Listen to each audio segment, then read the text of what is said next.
Welcome to bird media. నేను మీ Pawan Krishnamurthy. Cyber క్రైమ్లే బాగా పెరిగిపోతున్న నేపథ్యంలో ఇప్పుడు గుప్త నిధులు దాని నుంచి ఈ బురిడి అంటే ఎస్ నిజంగా ఉన్నాయండి. బ్లాక్ మ్యాజిక్ కానీ అంటే క్షుద్ర విద్యలో అంటారు. బేసిక్గా మనకున్న ఆచారాల్లో కూడా శిష్టాచారం వామాచారం అంటారు కదా, అలాగా క్షుద్ర విద్యలు కూడా కొన్ని ఉంటాయి. అలాగే ఇక్కడ ఈ గుప్త నిధులు అన్నటువంటి దానికి బలులు ఇవ్వడాలు, శాంతి చేయించడాలు ఇవన్నీ మనం చూస్తూనే ఉంటాం. యాక్చువల్లీ వాస్తవాలు, ఇందులో అబద్ధాలు అంటూ ఉండవు. కానీ ఏంటంటే మనకి తెలియవు అటువంటి వివరాలు పూర్తిగా తెలిసిన వాళ్ళంటూ ఉన్నది చాలా తక్కువ. అవి విదేశాల్లో కూడా చాలామంది కొన్ని ముఠాలు ఉంటారు, కొన్ని మన పురాతన ఆలయాల దగ్గర ఉన్నాయని చెప్పని అనేక చోట్ల ఈ తవ్వేసి శివలింగం కింద బంగారం ఉంది, అక్కడ గుప్త నిధులు ఉన్నాయి ఇది అని చెప్పాను. ఎందుకంటే మనది గతంలో రాజుల పాలనలో ఉన్నాం కదా, ఆ రాజుల పాలనలో చాలా వరకు ఏంటంటే బంగారాన్ని లేదంటే నగలు వజ్రాలు వీటన్నిటిని కూడా గుప్తంగా దాచిపెట్టి ఉంచేవాళ్ళు. అళియ రామరాయల నిధి ఇంకా ఎక్కడో ఉంది అని చెప్పి ఇప్పటికీ వెతికే వాళ్ళు కూడా ఉన్నారు.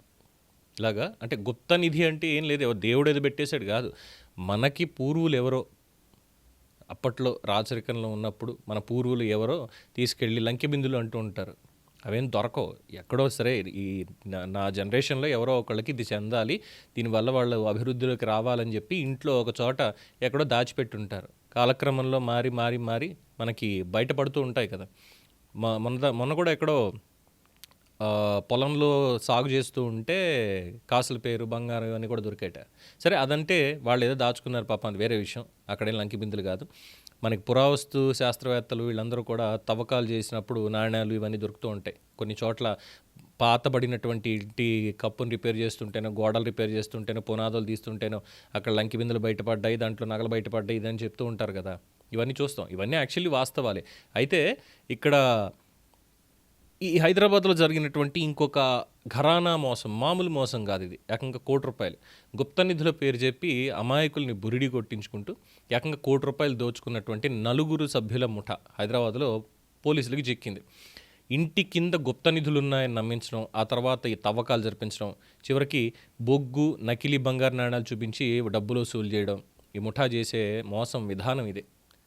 వార్తలోకి వెళ్తే గుడిమల్కాపూర్కి చెందినటువంటి మొహమ్మద్ మునావర్, జవహర్ నగర్కి చెందిన సయ్యద్ అలీ అష్రఫ్, మొహమ్మద్ హాజీ, కీసర్కి చెందిన మొహమ్మద్ సల్మాన్, ఈ 4 కలిసి మోసాలకు పాల్పడుతున్నట్టు పోలీసులు చెప్పారు. కుటుంబ అవసరాలకి సరైనటువంటి ఆదాయం లేకపోవడంతో ఈజీ మనీ, సులభంగా డబ్బులు సంపాదించాలి అనే ఉద్దేశంతో ప్రధాన నిందితుడు మునావర్ ఈ మోసానికి తెరదీశాడు. ఈ 3 జాయిన్ అయ్యారు. సో ముందుగా బాధితుల ఇళ్లని ఎంచుకోవడం, అదంతా వాళ్ళ ఇళ్ల కింద గుప్త నిధులు ఉన్నాయి, వాటిని వెలికి తీసే ప్రత్యేక శక్తులు మా దగ్గరే ఉన్నాయని చెప్పి నమ్మించడం, ఈ మాటలతో మాయ చేసి ఇంట్లో తవ్వకాలు. ఒకసారి ఈ వీడియోలు ఫోటోలు చూడండి.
చూసారుగా.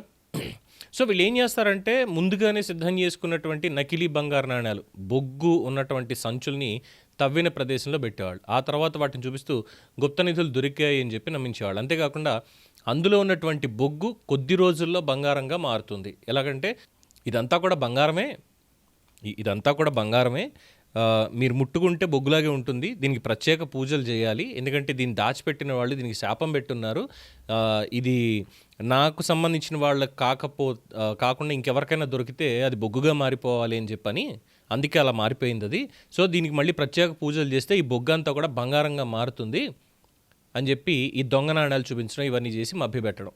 మీకు గుర్తుందా, ఇంద్ర సినిమాలో బ్రహ్మానందం గారు పూజ చేస్తూ ఉంటారు బొచ్చు పెదపిచ్చేయికి, నగలన్నీ వేసి మూట ముట్టుకోకరా అంటాడు చూసారా, అలాగా వీళ్ళందరినీ కూడా కూర్చోబెట్టి ఈ బొగ్గును అక్కడ చూపించి బంగారం అయిపోతుందన్న. ₹1,00,00,000 దీని మీద సంపాదించారంటే వినేటువంటి వెర్రి వెధవలు ఎంతమంది ఉన్నారు? అంటే ఎలా ఉందంటే ఆశ, అత్యాశ. ఇక బంగారం వచ్చేస్తుంది అనే ఆశతోటి అడిగినంత డబ్బులు వాళ్ళకి ఇచ్చేయడం, డబ్బులు తీసుకున్న తర్వాత ముఠా సభ్యులు అక్కడి నుంచి మాయమైపోవడం. ఒకళ్ళు కాదు, ఇద్దరు కాదు, ఇప్పటివరకు 11 మంది బాధితుల నుంచి ₹1,00,00,000 దాకా వసూలు చేశారు యాజ్ పర్ రికార్డ్స్. సో ఈ మోసాల మీద సమాచారం అందింది. Shamshabad zone task force Rajendranath పోలీసులు సంయుక్తంగా ఒక ఆపరేషన్ నిర్వహించి 4గురిని కూడా రెడ్-హ్యాండెడ్గా అరెస్ట్ చేశారు. 2 కార్లు, ఒక ఆటో, 2 మోటార్ సైకిళ్లు, 4 మొబైల్ ఫోన్లు, 25 నకిలీ బంగారు నాణాలు, 6 కిలోల బొగ్గు, పూజా సామాగ్రి. ఇది వాళ్ళు స్వాధీనం చేసుకున్నటువంటిది. ఇదేమీ రహస్యంగా ఎవరో దాచిపెట్టినటువంటి గుప్తనిది కాదు. అలాంటిది ఉంది అంటే ఈ పాటికి జనాలందరూ వెళ్ళి గోల్కొండ కోటను పూర్తి స్థాయిలో నేలమట్టం చేసి ఉండేవాళ్ళు. అరే అక్కడ నవాబు ఉన్నాడురా, రాముడు ఇచ్చిన మాడలు, బంగారు మాడలు ఇవన్నీ ఉన్నాయి. గోల్కొండ నవాబు అంటే అందరికీ తెలిసిందే కదా.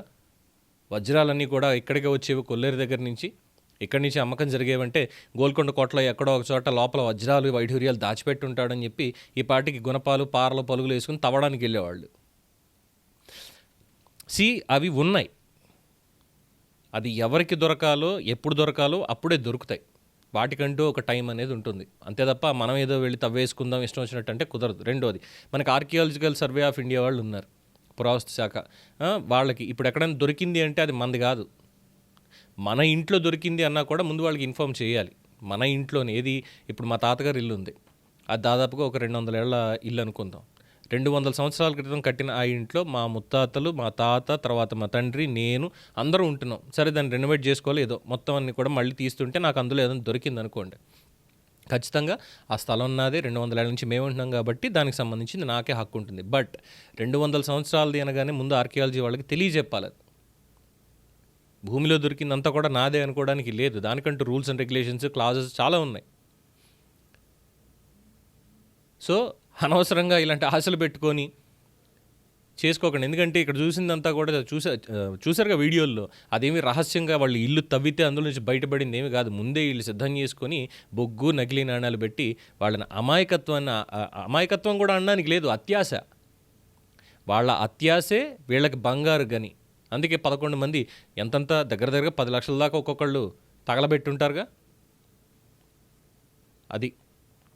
సో సెక్షన్స్ కింద కేసు నమోదు చేశారు, దర్యాప్తు అయితే చేస్తున్నారు. బట్ ఇప్పుడు గుప్త నిధులు దొరుకుతాయి అనేటువంటి అత్యాశతోటి మీరు కష్టపడి చెమటోడ్చి సంపాదించిన డబ్బుని ఇలాంటి మాయగాళ్ళ చేతిలో పెడుతున్నారు. మీరు బొగ్గు బంగారంగా మారుతుందా? టెక్నికల్గా కూడా ఏ రకంగా చూసినా కూడా బొగ్గు బంగారం అవ్వదు, ఏ రకంగానూ అవ్వదు. మీరు ప్రపంచంలో అత్యంత పురాతనమైనటువంటి బొగ్గు గనికి వెళ్ళి అక్కడి నుంచి తీసిందైనా సరే మీకు అవ్వదు. నిజంగా బొగ్గే బంగారం అయితే ప్రతి ఒక్కళ్ళు బొగ్గులు తీసుకుని వెళ్ళి బంగారం అయిపో అని చెప్పి కూర్చుంటారు, పనిపాటు లేకుండా. అత్యాశ దొరికిపోద్ది. మనకి కష్టాలు ఉంటాయి, తప్పులేదు, బాధలు ఉండొచ్చు, ఫైనాన్షియల్గా స్ట్రగుల్ అవుతూ ఉండొచ్చు. దానికి ఏం చేయాలి? ఇంకా కష్టపడితే ఈ పని ఆల్రెడీ చేస్తున్నాం బట్ ఇది సరిపోవట్లేదు, ఆల్టర్నేట్గా ఇంకేం పని చేసుకోవచ్చు అనేది ఉండాలి. అంతేగాని అసలు ఇవి ఏమీ పని చేయట్లేదు, అర్జెంట్గా ఎక్కడో ఒకటి తవ్వేసి అక్కడ ఏది దొరుకుతుంది అమ్మేసుకుందాం, దొరికేస్తాయని చెప్పి పిచ్చి అంటారండి, పిచ్చి అంటారు. ఆ పిచ్చితో ఏం చేస్తున్నాం అంటే కష్టపడి సంపాదించినటువంటి మన సొమ్ముని, మన ఆలోచనని, మన వ్యక్తిత్వాన్ని కూడా కోల్పోతున్నాం మనం.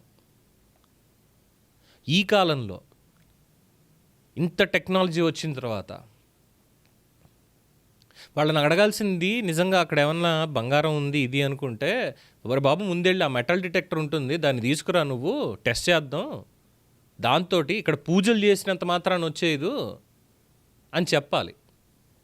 ఎందుకంటే మళ్ళీ చెప్తున్నానండి, పురాతన నిధులు అనేవి మనకు ఉన్నాయి, మనకంటూ కొన్ని శాస్త్రాలు ఉన్నాయి. వాటిని కట్టడి చేయడం, వాటిని కాపాడడానికి కొన్ని శక్తుల్ని కూడా, అంటే ఒక కైండ్ ఆఫ్ పవర్, ఇది నమ్మొచ్చు నమ్మకపోవచ్చు. ఎందుకంటే కేరళలో అనంత పద్మనాభస్వామి గుడిలో ఉన్నటువంటి ఆ డోర్ని నెంబర్ 6 లేదంటే 1 నెంబర్ ఛాంబర్ ఏదో పెట్టారు, నాగబంధం అనేది ఉంది. మనకి ఇప్పుడున్నటువంటి టెక్నాలజీస్ నాగబంధం లేదా అది అనుకుంటే అనుకున్నంత మాత్రాన అబద్ధం నిజమైపోదు, నిజం అబద్ధం ఎప్పటికీ కాదు. ఆ రోజు ఉన్నటువంటి విశ్వాసాలు ఉన్నాయి అనేది ఎంత వాస్తవం, ఈరోజు మనం చూస్తున్నటువంటి టెక్నాలజీ కూడా మనకు అంతే వాస్తవం. ఈ టెక్నాలజీ అంతా బాగుంది కాబట్టి అవన్నీ కూడా తప్పు అనేటువంటి మాట డెఫినెట్గా మనకు అనే హక్కు కూడా లేదు. దానికి మిగతా వాళ్ళు ఏం మాట్లాడినా ఏం చేసినా కానీ ఈ గుప్త నిధులు ఉన్నాయి ఇది అనేటువంటి పాయింట్తో మాత్రం దయచేసి ఎవరు డబ్బులు తగలేసుకోవద్దు, అనవసరంగా రిస్కులో పడద్దు. ఇది ఒకటే చెప్పొచ్చింది. ఎందుకంటే చాలా పెద్ద సబ్జెక్ట్ డిస్కస్ చేయడానికి ఎంతైనా మాట్లాడచ్చు, కానీ ప్రస్తుతానికి అవసరం లేదు. ఇంకోసారి ఎవరన్నా ఒక గెస్ట్ తోటి మంచిగా ఈ గుప్త నిధులు అనేటువంటి విషయం మీద వీటి మీద ఉంటే ఒక పాడ్కాస్ట్ చేద్దాం, తప్పకుండా అన్ని విషయాలు తెలుసుకుందాం. దీని మీద మీ అభిప్రాయం తెలియచేయండి. చూస్తూనే ఉండండి ది బర్డ్ మీడియా. ఈ వీడియో మీకు నచ్చినట్లయితే లైక్ చేయండి, షేర్ చేయండి, సబ్స్క్రైబ్ చేయండి. మరిన్ని అప్డేట్ల కోసం మా వాట్సాప్ ఛానల్ను ఫాలో చేయండి.